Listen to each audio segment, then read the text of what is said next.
Check engine light on? Take the guesswork out of your check engine light with O'Reilly Veriscan. It's free. Ask for O'Reilly Veriscan today. O'Reilly Auto Parts. CBS Radio Mystery Theater presents...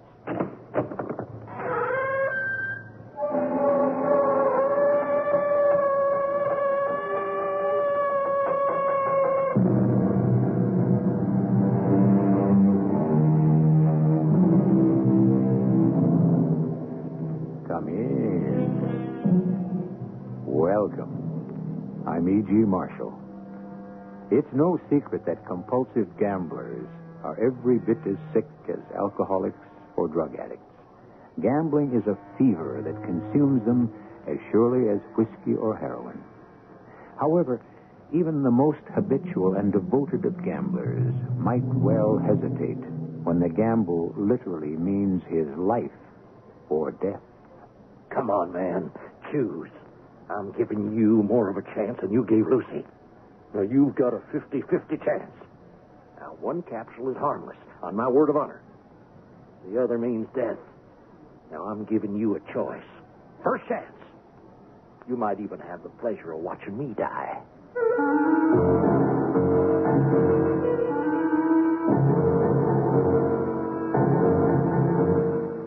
Our mystery drama, A Study in Scarlet, was adapted from the Sir Arthur Conan Doyle classic, especially for the Mystery Theater by Murray Burnett, and stars Kevin McCarthy. It is sponsored in part by True Value Hardware Stores and Buick Motor Division. I'll be back shortly with Act One.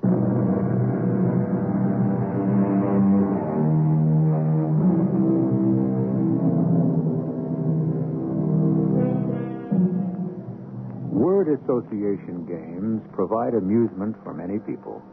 They're even employed by psychologists to diagnose aptitudes and attitudes. For example, Scarlett O'Hara brings to mind Rhett Butler, while Romeo immediately suggests Juliet. Sherlock Holmes, Dr. Watson. It's possible that many of you wondered how Sherlock and Dr. Watson first met and decided that they would make good roommates.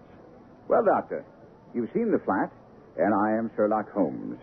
I said the flat seems comfortable, and, well, as far as you, Mr. Holmes, are concerned, I imagine we'll have to let time tell us if we're going to get along with each other. Capital thinking, my dear sir. Yes. And let me tell you at once that I shall require the use of this sitting room only when I see my clients. They may come at odd hours, but you'd certainly understand that, being yourself a physician and lately come from Afghanistan. Well, who told you that, sir? Our mutual friend Wallaby told me you were a doctor, but I deduced that you were recently in Afghanistan. Mr. Holmes, I've no wish to be rude, and certainly not on such short acquaintance, but I cannot have believed... I was told that you were a doctor, but you carry yourself with an air of a military man. Army doctor. Just come from the tropics because his face is dark, but his wrist's fair. Left arm injured because he holds it slightly stiff in an unnatural position. Where in the tropics could an English army doctor have received such a wound? Clearly, in Afghanistan. Well, it sounds simple when you explain it, but I find it rather astonishing. Elementary, my dear fellow. Elementary. As the days wore on, I found Holmes a singularly easy man to live with. Quiet in his way, with regular habits, but with no seeming system for work. Indeed, I didn't discover what work he was engaged in until one morning in March, when I arose somewhat earlier than was my custom, and at breakfast read an article with the somewhat ambitious title of The Book of Life. What utter nonsense. Never read such rubbish in my life. What is?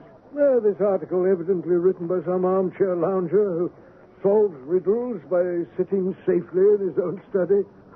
I should like to see him clapped down in a third-class railway carriage and asked to name the trades of his fellow travelers. I'd lay 1,000 to 1 against him. No, you would lose your money. As for that article, I wrote it myself. You? Yes, I specialize in observation and deduction, which has set me up in my trade. I am a consulting detective. What's that? Well, to put it succinctly, I step in when government and private detectives are at fault. The very next day, when a letter came by special messenger, it was signed Inspector Lestrade of Scotland Yard, and asked my roommate to come, if possible, to 3 Lauriston Gardens off the Brixton Road. Holmes asked me along, and in a very short time we alighted from a cab at the address. No, we're fortunate that it rained so heavily last night.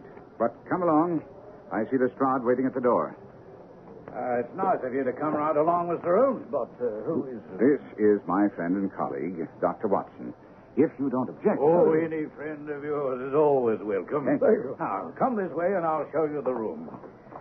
By the by, Lestrade, did you come here in a cab? No, sir, no.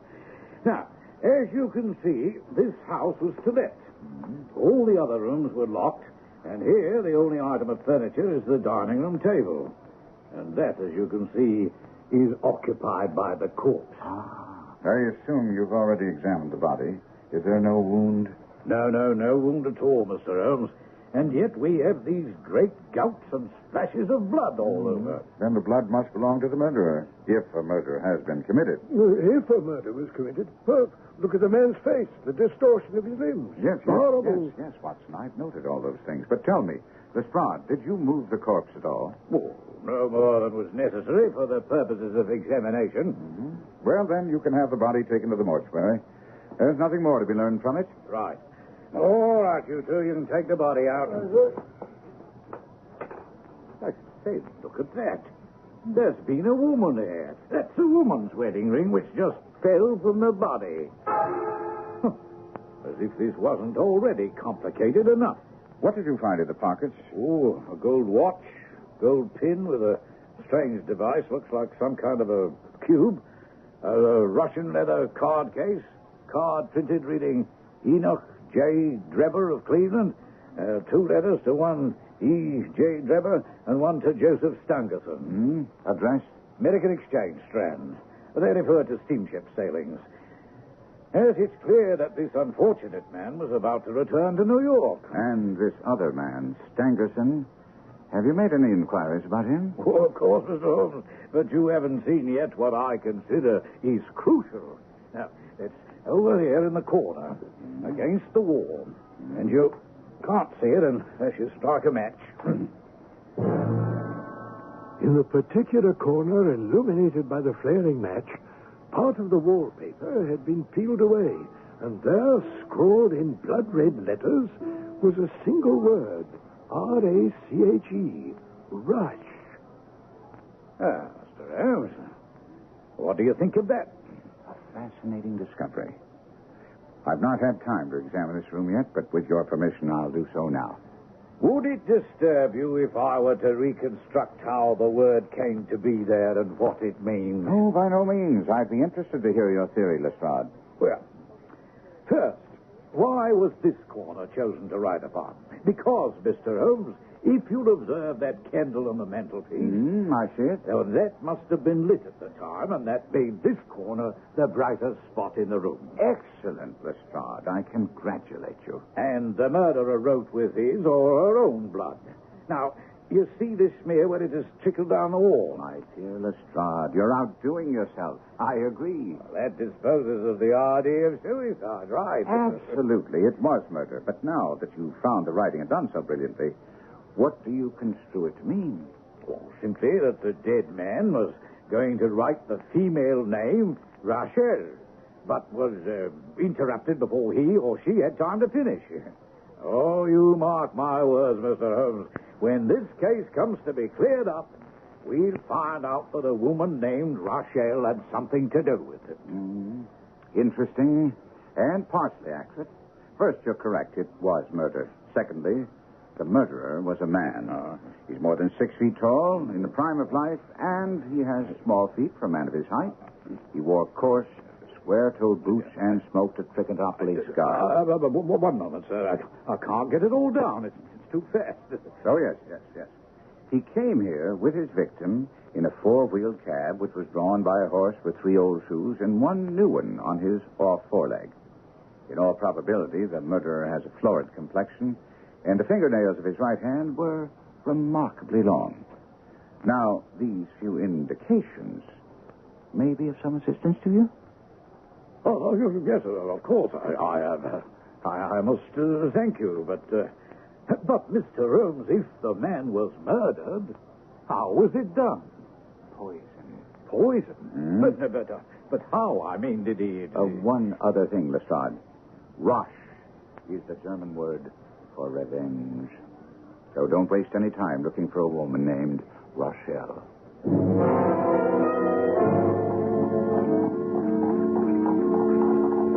Holmes, you're not at all as sure of those particulars you gave Lestrade as you seem to be.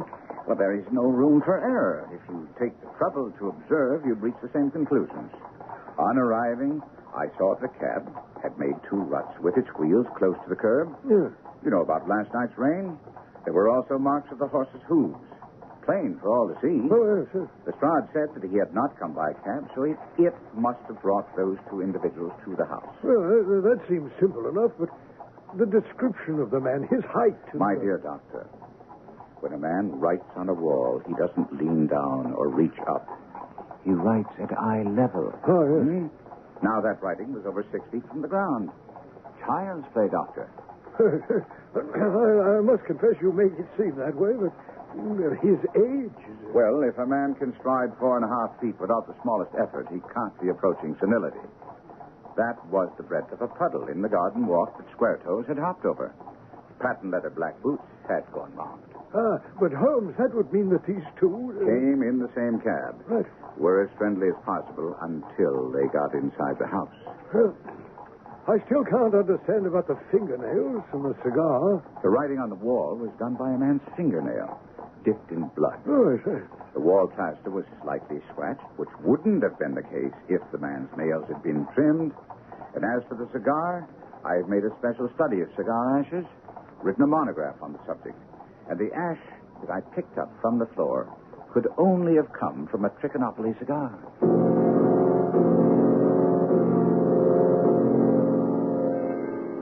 I was pleased to see that I wasn't the only man who was astounded by the deductive reasoning processes of my friend Holmes. We'd gone to see Constable Reds, who'd found the body. What I particularly want to know is, was the street empty when you went out to call for help? Well, it was, as far as anybody that could be of any good goes. What do you mean? I've seen many a drunk chap in my time, but never anyone so bleeding drunk as that cove. How was he dressed? Brown overcoat. Had he a whip in his hand? No. You must have left it behind. You didn't happen to see or hear a cab after that? I was tending to my business. You should rather say that you were letting the man who holds the clue to this mystery slip through your fingers. Come along, Doctor. Holmes, I'm afraid I'm as much in the dark as the constable. If this man is the second party in the mystery, why should he return so soon to the scene of the The crime? ring, Doctor. The wedding ring. Oh. If we have no other way of catching him, we can always bait our line with the ring.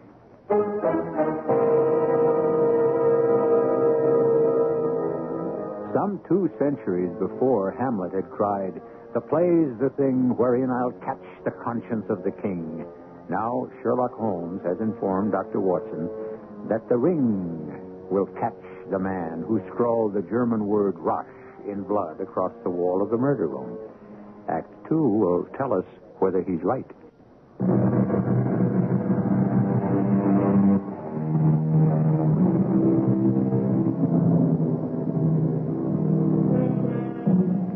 We all use our friends in one way or another. Sometimes some of us use friendship in a way that stretches the ties almost to the breaking point. But I'll venture to say that no one ever used a friend as often and as recklessly as Sherlock Holmes used Dr. Watson, and still retained his friendship and loyalty. For example, here we pick up the friends in the familiar apartment on Baker Street, where Watson is waiting for Holmes, who has disappeared. My dear doctor, I must apologize for running off, but I've had a great deal to do. I had this advertisement sent to every paper this morning. Here. Read it in the Lost and Found column. In Brixton Road this morning, a plain gold wedding ring. Apply Dr. Watson, 221B, Baker Street.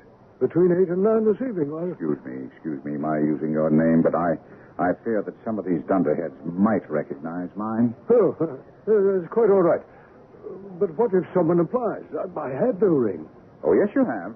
This will do very well. It's almost a facsimile. And who do you expect to answer this advertisement? I've already told you. The man in the brown coat, or he will send an accomplice. Well, I still don't understand why he wrote the word rash on the wall. Simply a blind to put the police on the wrong track. It was not written by a German because, while the A was printed somewhat after the German fashion, a real German invariably prints in Latin characters. So this was done by a clumsy imitator who overdid his part. Unless I'm very wrong, this will be our man now. Come in. Good evening, gentlemen. Good evening. Good evening, madam. Well, it's this advert has brought me. Now, as to this gold wedding ring in the Brixton Road, it belongs to my girl, Sally. As was married only this time 12 months, to which her husband is steward aboard a Union boat. And what he'd say if he comes home and her without a ring is more than I can think. Yes. Well, is this her ring? Ah, the Lord be thanked. Sally will be a glad girl this night. That's the ring.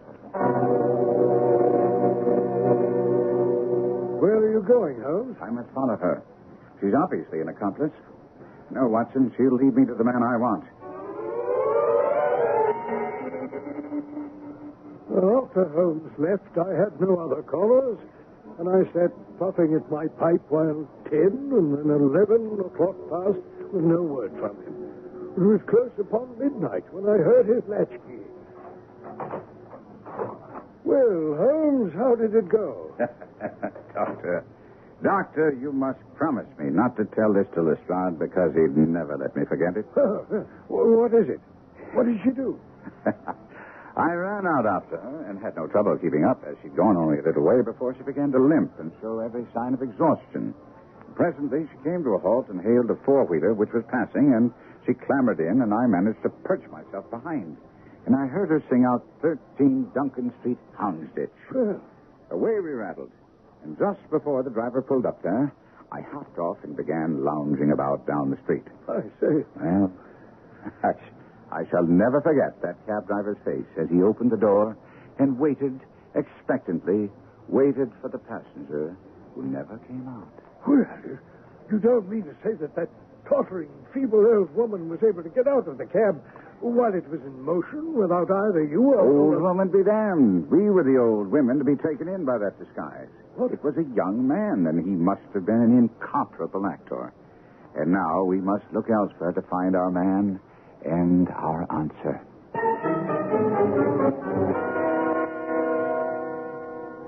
My dear Holmes, congratulate me. I have solved the whole thing. You mean you're on the right track? The right track? Why, I have the man under lock and key. And the man's name is? Arthur Charpentier, sub-lieutenant in Her Majesty's Navy. Well, I'm waiting to hear what set you on the right track. Well, of course, the prime difficulty was in tracing the antecedents of this American. Now, Mr. Holmes, do you remember the hat we found beside the dead man? Mm-hmm. John Underwood & Sons, 129 Camberwell Road. Well, I'd no idea you'd noticed that. Have you been there? No. Oh. Well, anyway, I never neglect a chance, no matter how small. I went there and checked over his books and discovered that he'd sold the hat to a Mr. Drebber residing at Charpentier's boarding establishment, Torquay Terrace. Very, very smart. Oh, thank you, Mr. Holmes. And needless to say, I hurried right around to Torquay Terrace, and it was there I found the answer to the whole business. Well, not from Mrs. Charpentier, who runs the establishment, but from her daughter, a pretty young thing who speaks only the truth. Finally, her mother, seeing that the daughter was determined to answer my questions, resigned herself to it. And the girl told me the following story. Mr. Drebber has been with us nearly 3 weeks. He and his secretary, Mr. Stangerson. I like Mr. Stangerson, who was a quiet man. But I'm sorry to say that Mr. Drebber was a coarse, brutish sort of fellow who drank all the time and too much. And? And that's why my mother asked him to leave. Because he was drinking too much, eh? And because when he did, he was rude to me. Rude? Well, you know, sir, not respectful. So we were all glad when Mother told him he must leave, and he and Mr. Stangerson went off. On the day he was killed? Yes. And that was the last you saw of him? No, he came back. He claimed he missed his train. He had a lot to drink, and then right there in front of my mother. Well, now, it's all right, miss. This won't get into the papers, I promise. He asked me to go away with him, told me not to pay any attention to the old girl, said he'd plenty of money, and swore that I'd live like a princess. Well, Mother told me to leave the room, and when I tried, he grabbed me. And that's when my brother came in. And then? There was a struggle and shouting, and Arthur's very fond of me, you see, and I hid my face in my hands. Well, the next thing I know, Arthur came back laughing with a stick in his hand. He said to me, "Don't worry about that fellow, sis. He won't trouble you anymore." And I think I'll just keep an eye on him and see what he does with himself. And when did your brother come back? I don't know. You've no idea at all? I only know that I went to bed. Arthur had a latchkey, and he must have let himself in with that. Very late. And what's your theory, Lestrade? My theory is that he followed Trevor as far as Brixton Road. Now, he still had the cudgel with him. His sister told me about that. In Brixton Road, a fresh altercation arose and Charpentier hit him and killed him. Oh, perhaps unintentionally. And then, seeing what he'd done, he dragged the body into the untenanted house. The writing, the candle, and the ring are all so many tricks to throw us off the scent. Come in. I assume that note is for you, Inspector Lestrade. Give it here, please. Good Lord. This is from Gregson. He says Stangerson's dead, been found murdered in his room at Halliday's Hotel. I cannot understand it. I certainly should have had word by now. Word about what, Holmes? Marriage, Watson, marriage. Oh. Yes, I believe that the answer to both of those murders lies back in Cleveland, Ohio. An answer which I'm impatiently awaiting. And if it's not forthcoming? Excellent question, Watson. We can spend this waiting time profitably, trying to track down our criminal. We cabbed to Soho, to a rather shabby building housing a number of theatrical agents.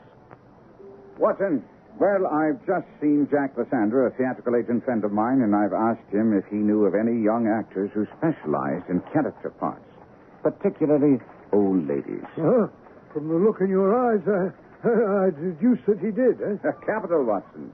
You'll make a detective yet. Oh. He not only knew the fellow, name of Royce Bardi, but he gave me his address, and it's just around the corner here. Hello, what's this? Lestrade here.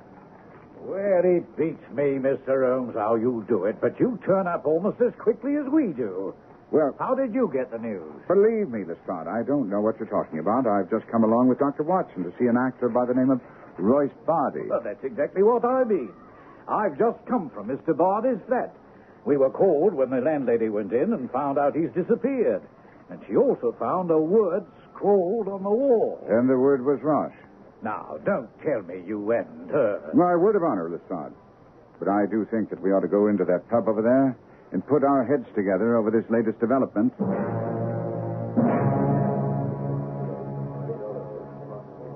Now, tell me, Mr. Holmes, what put you on to Bardi, and how did you know about that word on the wall? First, please, have you had an answer to your telegram to America? Oh, yes. They know of Mr. Drebber, but there's nothing against him. And so that proved to be a dead end. He's not a criminal. I never thought he was. Now, how about Bardi, Mr. Holmes? Well, I connected him with the case because of the wedding ring we found when we moved Drebber's body. Oh, what in the world would he have to do with that? It's my belief that he was used as a cat's paw. A messenger employed by the murderer to recover the ring. Oh, but even if that's true, why would he now disappear? Oh, hold on a minute. Perhaps we have another murder on our hands, eh? Is that possible, Mr. Holmes? No, we are quite done with murders on this case, Lestrade. What makes you so certain? Because once again the killer has tried to throw us off the trail. He's a clever man. And once he realized that I had deduced that Bardi was used as a messenger, he must have paid him to clear out. The word rush is just another attempt to throw us off the trail. Now, you say all this without asking me anything about the Stangerson murder. I ask you only one thing about it. How was he killed?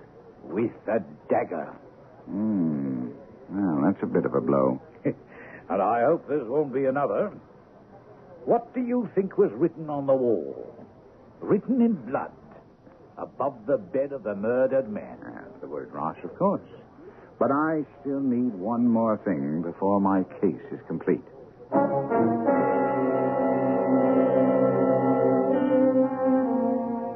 As an avid reader of detective stories, I've always felt some resentment when the detective proudly announces that his case is complete, and, of course, I haven't the slightest idea in the world what the solution is. However, I must say that of all the fictional detectives who use this device, Holmes irritates me the least. Perhaps because I know his explanation will be lucid and not make a fool of the reader. We'll be back with that solution in just a few minutes.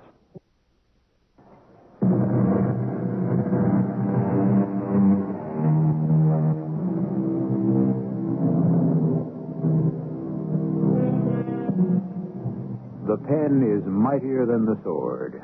A cliche quote by now, but of course it's a cliche because it's so true. For example, Genghis Khan, Attila, Alexander, Napoleon, and Hitler all tried to conquer the world. They all failed.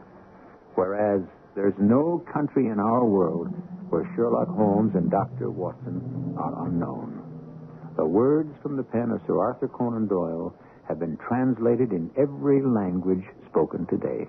Mr. Holmes, here I am sitting in your flat talking, when I have the strong feeling I should be out hot on the trail of this Bardi who disappeared. But if you feel Bardi's so important, Inspector, I'll answer any question you want to put to him. Well, if you don't mind, sir, I'd rather be talking to the man myself. No, I assure you, Lestrade, I'll give you almost word for word what Bardi would say if he were sitting in this chair. Well, now, I might just take you up on that. All right, Bardi. Why did you do a bunk? It was a great lark, and my pal asked me to do him this favor. He paid me to take a little vacation. I see. And was it also his idea to write that word on the wall? Absolutely. That was part of the game, you see. He told me he was playing a fancy trick on some of his old pals. Sort of a practical joke, and I went along with it. Anything wrong with that, Inspector? Can you tell me your pal's name? Oh, of course. Jefferson Hope. When Holmes uttered the name, Lestrade's jaw dropped and his eyes bulged. I must say that I'm sure I had the same reaction. I simply couldn't contain myself. I say, Holmes, if you knew that, well then... I'm sorry. I've neglected to inform you, my dear doctor, that I received the answer I've been waiting for from America. Ah, and that gave you the name? Most assuredly. But what kind of question did you ask that America sent you the name of the killer? I asked if there were any unusual circumstances surrounding the marriage of Enoch Drebber. Remember the ring, Lestrade? Oh, yes, but... The murderer evidently felt it was so important he was willing to risk capture to come back and get it. He also sent Bardi after it. Well, I see that, but I still The don't... telegram that I received from America told me that Drebber had applied for the protection of the law against an old rival in love named Jefferson Hope. And that shortly after he made the application, he, Drebber, had left for Europe, and Hope had also disappeared from Cleveland. Oh, I take my hat off to you, Mr. Holmes. But you must admit that was a very lucky hit. Well, now that I have the name of the criminal and also a description... A description? From whom? And how did you get it? Oh, well, a milkman on an early delivery was leaving bottles in the back of Halliday's hotel when he noticed that a ladder, which was usually on the ground, was raised against a second-story window which was open. He actually saw a man descend the ladder, but the man came down so openly that he just believed that he was some workman. And the description? Well, the milkman didn't take careful note, but he thought that the man was tallish, red-faced, and wore a brown overcoat. Right, Sheriff. Exactly as you said he'd look, Holmes. Of course. Tell me, Lestrade, didn't you find anything else strange in the room? Oh, nothing of any importance. A novel with which he'd read himself to sleep was lying upon the bed, and his pipe on a chair beside him. There was a glass of water on the table, and on the windowsill a small box containing a couple of pills. The last link. Could you lay your hand on those pills? Well, I have them, but I must say I don't attach any great importance to them. May I have them? Thank you. Now, Doctor, are these ordinary pills? No, certainly not. I've rarely seen anything like them. From their lightness and transparency, I should imagine they're water-soluble. Precisely so. Now, Doctor, would you mind going down and fetching that poor little devil of a terrier which has been sick so long and which the landlady asked you to put out of its pain yesterday? Well, I fetched the dog. Well, he was indeed in a bad way, and I brought him tenderly back to the flat. Put the animal comfortably on a cushion there, Doctor. Right. And now, I will cut one of these pills in two.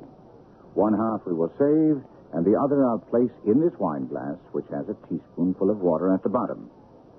See how easily it dissolves. Well, this may all be very interesting, Mr. Holmes, but I don't see what it has to do with the death of Joseph Stangerson. Patience, Lestrade, patience. I'll add a little milk to make it palatable. And I'm sure that we will find that the dog laps it up readily enough. And now what? In a minute. We shall see. These pills act very quickly.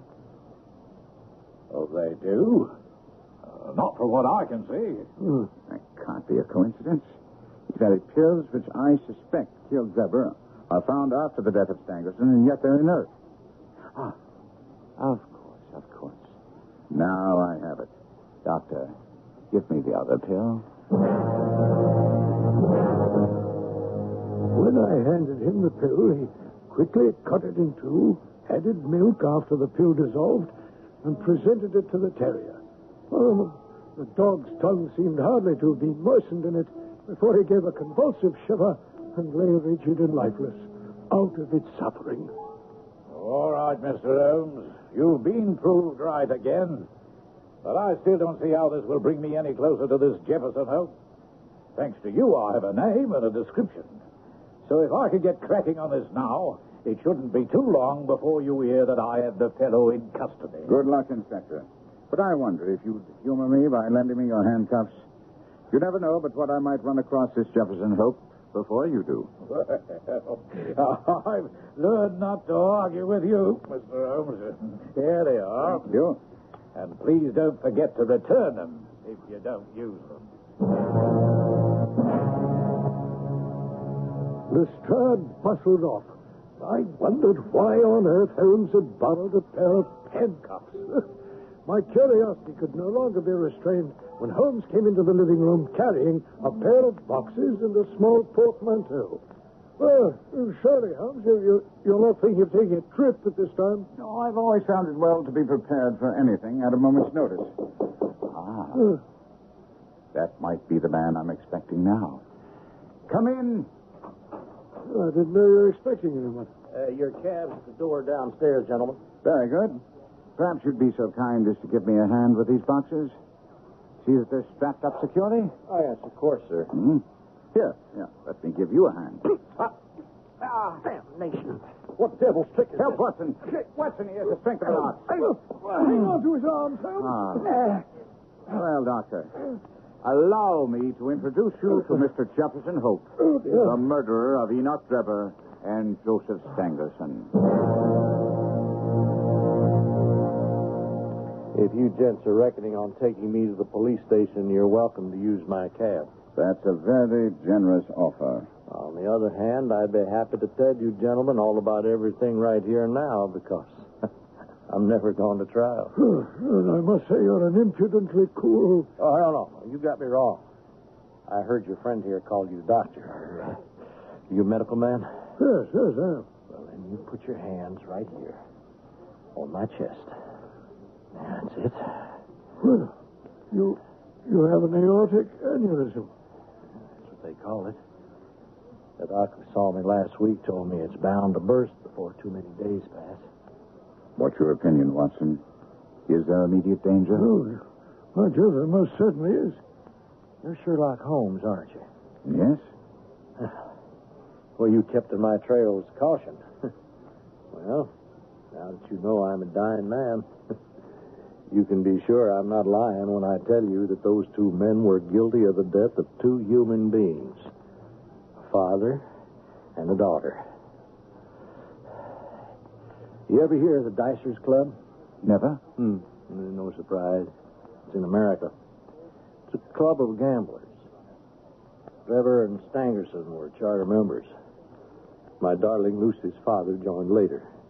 It was a black day for all of us when he joined. His name? John Ferrier. He was a storekeeper out west, and I was a trapper and scout. Oh, he had a lovely daughter named Lucy. And we fell in love.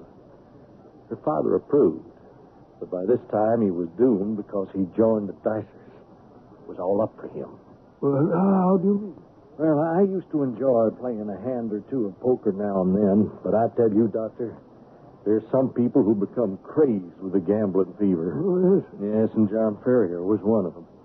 He could no more stop gambling than breathing. And he lost everything. His store, his savings. And finally, his daughter Lucy. Well, don't tell me that a father gambled his daughter. Oh, no, Doctor. John Ferrier was a fine man, despite that one overriding fault. He never stooped to that. No. It was Lucy who suggested it. A bargain, you mean? A devil's bargain. You see, Ferrier was badly in debt to both Drebber and Stangerson, and they were threatening him with jail. Debtor's prison. Mm-hmm. Now, Lucy couldn't stand the idea of her father in prison, and she well knew both of them were gone on her. In fact, before I came along, they wouldn't leave her alone. Her father had to forbid them the house. But it was she who went to them and suggested... Promised to marry one of them if they'd forgive her father's debt. Mr. Holmes, those devils, they worked out a scheme. Drebber worked it out. He went through a false marriage ceremony, and they shared her, the two of them. And I swore... Well, never mind. I kept my oath. And what happened to Ferrier and Lucy? John shot himself. Lucy, she died of shame and a broken heart. Only 2 months after they tricked her. And you have been tracking them ever since? Ever since I took that false marriage ring from her dead finger. For 8 long years I've been on that trail, and they've been on the run. Took every penny I had. When we got to London, I was flat broke. I applied at a cab owner's office and got a job right away because of my experience with horses. Well, after years of dogging their footsteps night and day, my chance came when they missed the Liverpool train that night. For the first time in 8 years, they separated. And when they missed the train, Drebber insisted he had business of his own and would meet Stangerson back on the train platform at 11. Then how did Stangerson come to be found at Halliday's Hotel? Stangerson realized Drebber was drunk and said that if Drebber didn't show up at the station, they'd meet at the hotel. And Drebber took your cab from the station? Hardly likely, Watson. If Hope was close enough to have overheard their conversation on the platform, he'd hardly have been able to get back to his cab in time for Drebber to have hailed him. That's exactly right, Mr. Holmes. But I followed him, and darned if he didn't go right back to the boarding house he just left. He wasn't inside more than 5 minutes before he was out again. A young man had him by the neck and practically threw him down the steps and into the street. You ever come near this house again, I'll flash you. Well, Drebber picked himself up and staggered over to my cab, jumped in, and said... Halliday's hotel, driver. Unless you see a pub on the way, and stop and I'll get myself a whiskey. I tell you, sir, my heart jumped with joy when I had him inside my But cab. you still have the problem of getting him to the house in Brixton Road. Oh, I never doubted I would. Driver! Hey, driver! See if you can find another pub. I need a... Driver, where are we? We're here, sir. Let me give you a hand.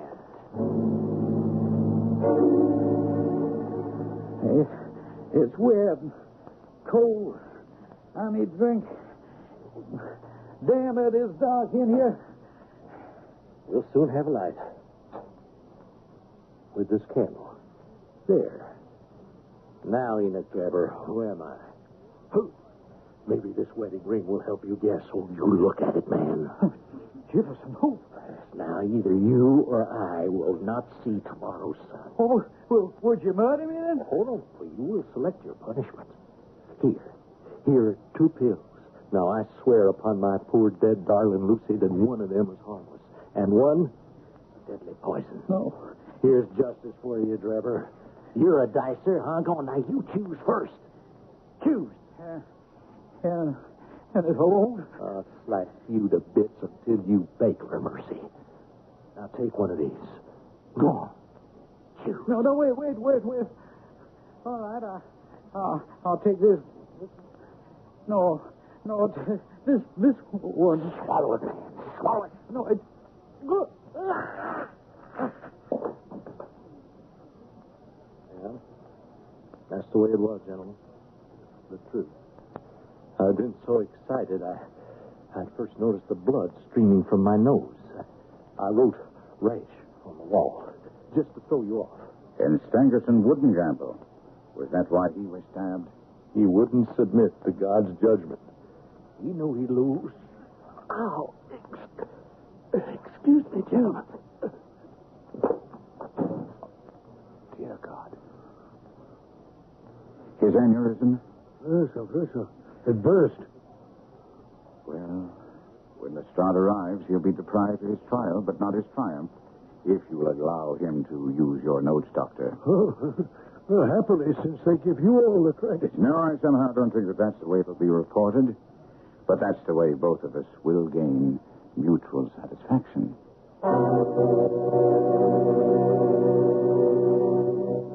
The publication of this story, A Study in Scarlet, marked the birth of the greatest detective figure in fiction. It not only launched the career of Arthur Conan Doyle as a writer, but also laid the foundation for the ascent of the mystery story into the realms of the respectable. I'll be back with what Doyle really thought of famed detectives Dupin and Lecoq after these messages. This spring, reward your walls for their fine support of the ceiling with a new coat of True Test paint from True Value Hardware stores. Hi, Pat Summerall to tell you, during their interior paint sale, True Value Hardware stores offer True Test interior paints at special prices. For example, True Test Easy Care Latex Flat Enamel, the wash and wear child-proof paint, comes in white and 44 decorator colors for just $8.97 a gallon. Or you can choose True Test Satin Hue Interior Flat Latex, the washable finish for walls and ceilings in white and 44 colors for just $7.97 a gallon. And get True Test Marble Luster Latex Semi-Gloss, the ideal paint for woodwork in colors to match Satin Hue Flat for only $8.97 a gallon. See the complete selection of True Test interior paints on sale at special prices during the interior paint sale going on now through April the 2nd, exclusively at participating True Value hardware stores. True Value, that's more than just a name. Remember, it's their way of doing business.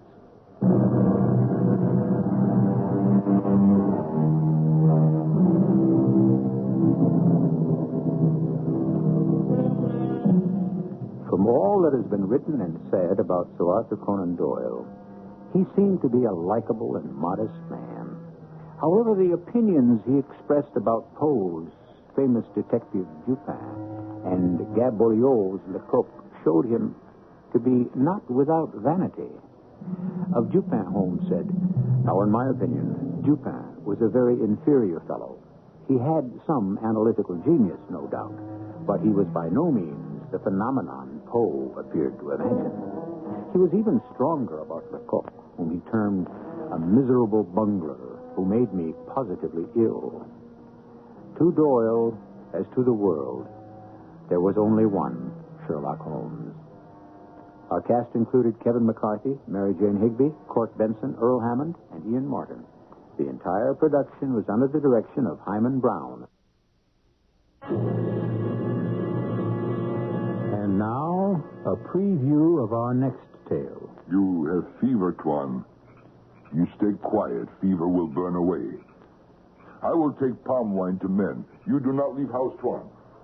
Why should we have anything to fear from our own men? Let me point out something I have said before. I am the agent in charge here, and you are my assistant.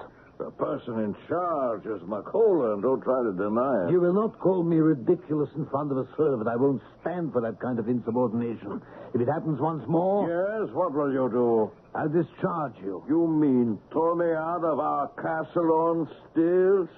This vermin-infested hutch of a platform? You're welcome to the whole place. I'll head downstream to the coast. Well, you may do what you please, but you won't survive a day in the jungle.